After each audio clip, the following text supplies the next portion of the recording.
नमस्कार दोस्तों, रिसेंटली पाकिस्तान के फॉरेन मिनिस्टर शाह महमूद कुरैशी के द्वारा एक इंटरव्यू दिया गया अफगानिस्तान के न्यूज चैनल को लेकर, जिसकी वजह से बहुत ज्यादा कंट्रोवर्सी हो गई है। यहां पर ओसामा बिन लादेन को मार्टर मतलब कि शहीद का दर्जा दिया जा रहा है, ऐसा कुछ बताया जा रहा है। जो पाकिस्तान है वो क्लियरली आइडेंटिफाई नहीं कर पा रहा है कि क्या ओसामा बिन लादेन एक टेररिस्ट था या फिर एक शहीद हुआ था। इसको लेकर एक काफी ज्यादा कंट्रोवर्सी आपको देखने को मिलेगी रिसेंटली, तो इसके बारे में तो मैं आपको बताऊंगा। प्लस यहां पर जो इमरान खान का क्या बयान आया था, इससे क्या रिलेटेड है वो भी हम जानेंगे। प्लस जो ओसामा बिन लादेन है, ओवरऑल शॉर्ट में मैं इसकी भी स्टोरी आपको बताने की कोशिश करूंगा। चलिए आगे बढ़ते हैं। अगर आप यूपीएससी की तैयारी कर रहे हैं तो इसके बारे में सारी जानकारी आपको डिस्क्रिप्शन में मिल जाएगी, वहां से आप हमारे ऐप को भी डाउनलोड कर सकते हैं। एग्जैक्टली हुआ क्या है, सबसे पहले हम ये देख लेते हैं। जैसा मैं आपको बता रहा था, पाकिस्तान की जो फॉरेन मिनिस्टर है कुरैशी, उन्होंने यहां पर अफगानिस्तान का एक काफी फेमस न्यूज चैनल है टोलो न्यूज, उनको यहां पर एक इंटरव्यू दिया था।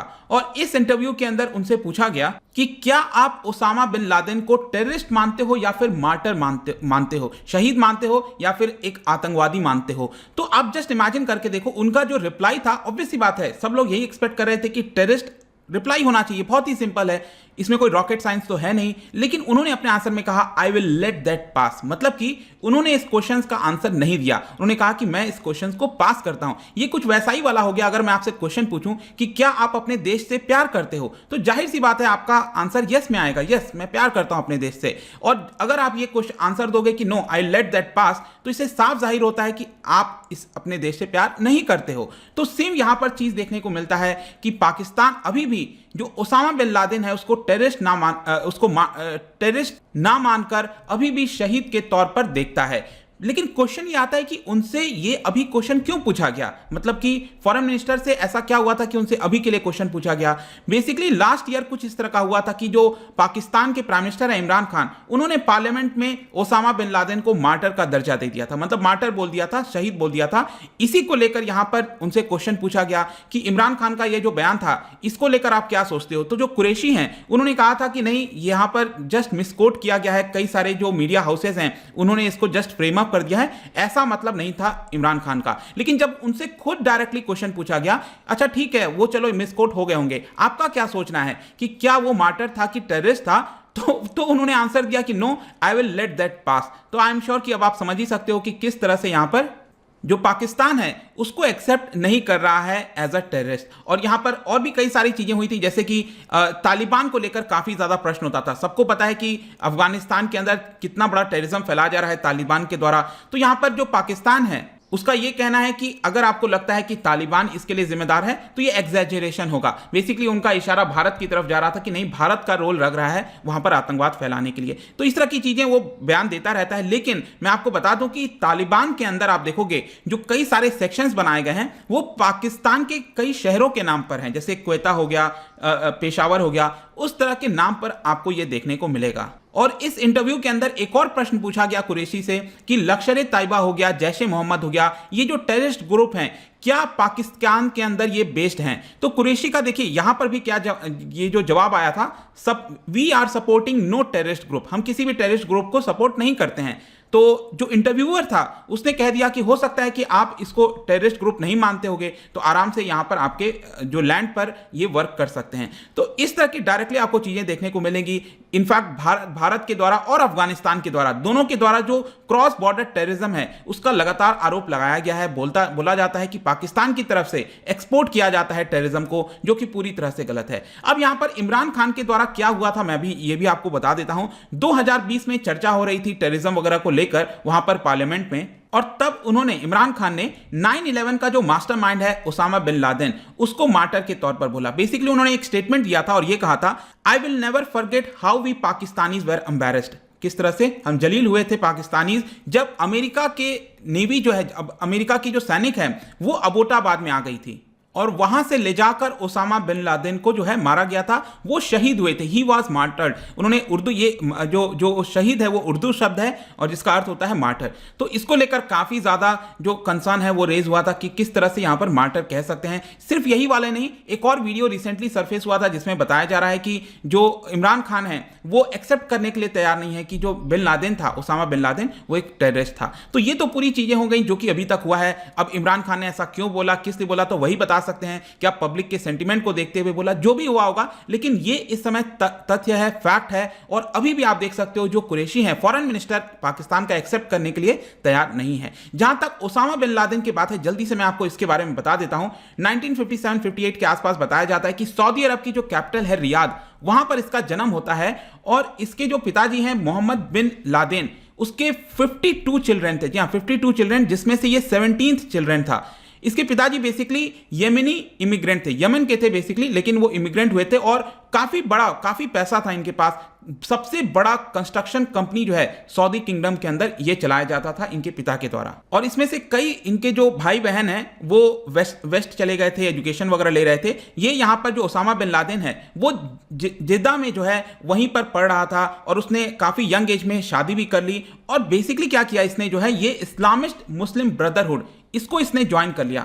इस्लामिस्ट मुस्लिम ब्रदरहुड, अगर आपको याद हो, इजिप्ट में इसका जन्म होता है 1925 के आसपास और काफी बड़े एरिया में पूरे फैल गया था। अरब देशों में आप देखोगे कई सारे संगठन जो हैं वो अपने आप को रिलेट करते थे ब्रदरहुड के साथ, और सेम वही जो है ये भी इन्फ्लुएंस हो गया और उसको ज्वाइन कर लिया। इसके बाद आगे चलकर क्या होता है कि इसके मन में जो है पैन इस्लामिस्ट आइडिया क्रिएट होने लगता है, क्योंकि 1970s में बताया जा रहा था कि वो फॉलोअर बन गया था। एक रेडिकल पैन इस्लामिस्ट स्कॉलर था जिसका नाम है अब्दुल्ला अजाम, ठीक है। और ये बेसिकली बोलता था कि जिहाद करके, होली वॉर छेड़कर एक सिंगल इस्लामिक स्टेट बनाया जाएगा, पूरे विश्व में जो है एक सिंगल इस्लामिक स्टेट बनाया जाएगा, ऐसा इसका एम था। और ये जो आइडिया है ओसामा बिन लादेन को काफी ज्यादा अपील कर गया और वो उसके काफी ज्यादा इन्फ्लुएंस में आ गया था। और बेसिकली उसका ये सोचना हो गया था कि जो वेस्टर्न इन्फ्लुएंस है वो बहुत ज्यादा इंपैक्ट कर रहा है मिडिल ईस्टर्न के लाइफ को, जो कि नहीं करना चाहिए। इसीलिए वो चाहता था कि एक पैन इस्लामिस्ट जो स्टेट है वो यहां पर बन सके। और आगे चलकर धीरे धीरे उसके जो आइडियाज हैं और ज्यादा रेडिकल होता गया।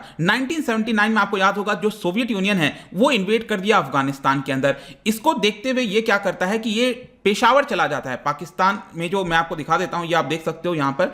और कई सारे जो प्रोविंस है जैसे कि बलूचिस्तान हो गया, पंजाब, यहां पर आप देख रहे हो नॉर्थ वेस्टर्न वाला साइड है जो कि अफगानिस्तान के साथ बाउंड्री जुड़ती है। यहां पर आपको मिलेगा खैबर पख्तूनख्वा और इसकी जो कैपिटल है पेशावर, ये वहां पर चला जाता है ताकि यहां पर रेसिस्टेंस कर सके। और ये और क्या करता है, जो अजाम है जिसको ये फॉलो करता था, दोनों वहां पर चले जाते हैं और एक ऑर्गेनाइजेशन बनाते हैं जिसका नाम है मकतब अल खिदमत, MAK। और ये इसका मेन काम ये होता है कि जो ग्लोबली जो टेररिस्ट वगैरह हैं उसको रिक्रूट करना, एक नेटवर्क बनाना। इनफैक्ट इनका नेटवर्क इतना ज्यादा बड़ा हो गया था कि यूएस के अंदर जो ब्रुकलिन है, कई सारे शहर अगर देखोगे, बहुत जगह ये फैले हुए थे जहां पर ये रिक्रूट करते थे। यहां पर जो यंग एज के लोग हैं उनको अपनी तरफ खींचने की कोशिश करते थे। और यहां पर क्या होता है कि थोड़ी बहुत इसको सक्सेस मिल जाती है, जिसकी वजह से ये इसका जो बिलीफ है कि पैन इस्लामिस्ट जो स्टेट होना चाहिए वो और ज्यादा स्ट्रांग हो जाता है। इसको लगता है कि अब ये हम कर सकते हैं, अचीव कर सकते हैं। इसके बाद जो एक बहुत ही इंपॉर्टेंट ऑर्गेनाइजेशन इसके द्वारा बनाया जाता है, अक्सर आप सुनते होंगे इसके बारे में,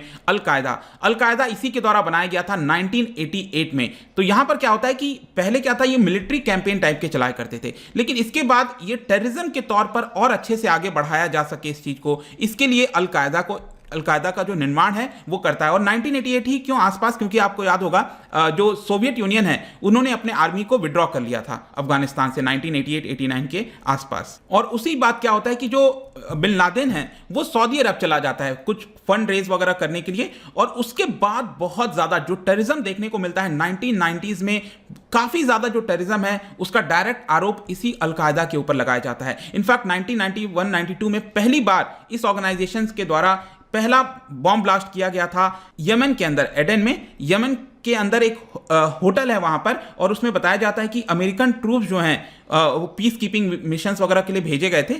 तो ब्लास्ट तो किया गया था, ऑल्दो यहां पर किसी भी अमेरिकन पर्सन की मृत्यु नहीं हुई थी। हाँ, 2 ऑस्ट्रेलियन टूरिस्ट थे जो कि यहां पर मारे गए थे। और फिर उसके बाद आप देखोगे 1991-92 के बाद से कई जगह, केन्या हो गया, आई थिंक तंजानिया हो गया, बहुत सारे शहरों में जो है अलग अलग जगह ब्लास्ट कराए गए। ये अपने आप को बचाने के लिए क्या किया, फाइनली 1996 में, क्योंकि ऑब्वियस सी बात है अमेरिका वगैरह के कई सारे ऑर्गेनाइजेशंस इसको ढूंढने की कोशिश कर रहे थे, तो ये अपने आप को बचाने के लिए जो है सूडान से शिफ्ट हो जाता है अफगानिस्तान के अंदर। और जो अटैक्स है अल-कायदा के द्वारा वो लगातार चलता रहता है। लेकिन फाइनली जो सबसे बड़ा अटैक आपको याद होगा 9/11 जिसको कहते हैं, 2001 में 11 सितंबर को यहां पर जो ट्विन टावर है उसको गिरा दिया जाता है, जो कि अभी तक का सबसे बड़ा टेरर अटैक बताया जाता है पूरे विश्व के अंदर। मतलब आप समझ सकते हो 3000 लोगों के आसपास मृत्यु हुई थी उस एक्ट की वजह से एक साथ, आप जस्ट इमेजिन कर पाओगे। तो यहां पर वो होने के बाद 10 साल तक वो ऑब्वियस सी बात है, फिर अमेरिका कहां छोड़ने वाला था। अमेरिका तो फिर अफगानिस्तान के अंदर आ गया,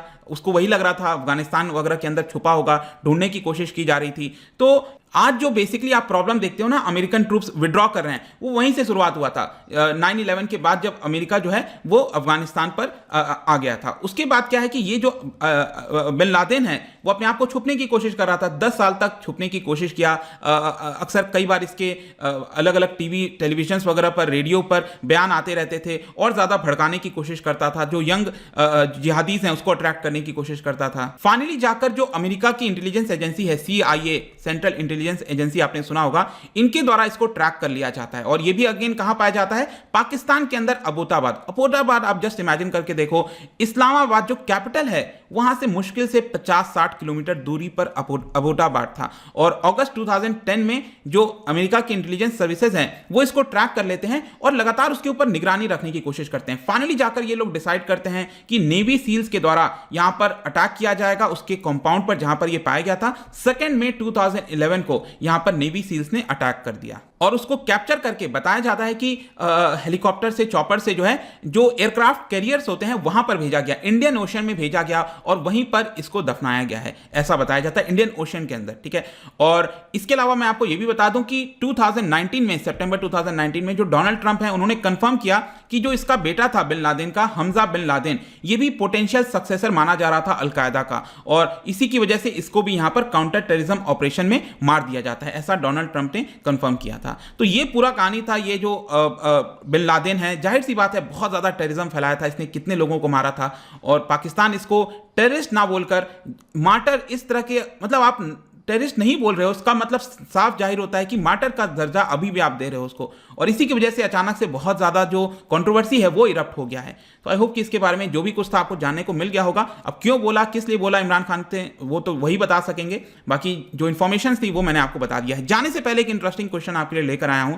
यहां पर 4 ऑप्शन दिए हैं, आपको बताना है which factor did not lead to the birth of transnational terrorism. जो टेररिज्म फैला है उसके कई कारण हो सकते हैं, उनमें से कौन सा कारण नहीं है ये आपको बताना है। यहां पर इसका जो राइट आंसर है आपको पता ही है, मेरे इंस्टाग्राम पर तो मिलेगा ही, वहां पर अगर आप नहीं हो कोई बात नहीं, टेलीग्राम पर भी ले सकते हैं इसका सही उत्तर। मैं कई सारे MCQs यहां पर डालता रहता हूं, स्टोरीज के फॉर्म में आप जाकर प्ले कर सकते हो। बाकी अगर आपको इसका PDF चाहिए, अलग अलग सोशल मीडिया पर जुड़ना चाहते हैं तो आ सकते हैं। और अगर आप UPSC की तैयारी कर रहे हैं, किसी भी एग्जाम की प्रिपरेशन कर रहे हैं, डेफिनेटली आपको हमारे ऐप डाउनलोड करना चाहिए, studiiq.com पर भी जा सकते हैं। आई होप कि ये वीडियो आपको पसंद आया होगा। मिलता हूं आपसे next time, till then thank you very much, see you soon.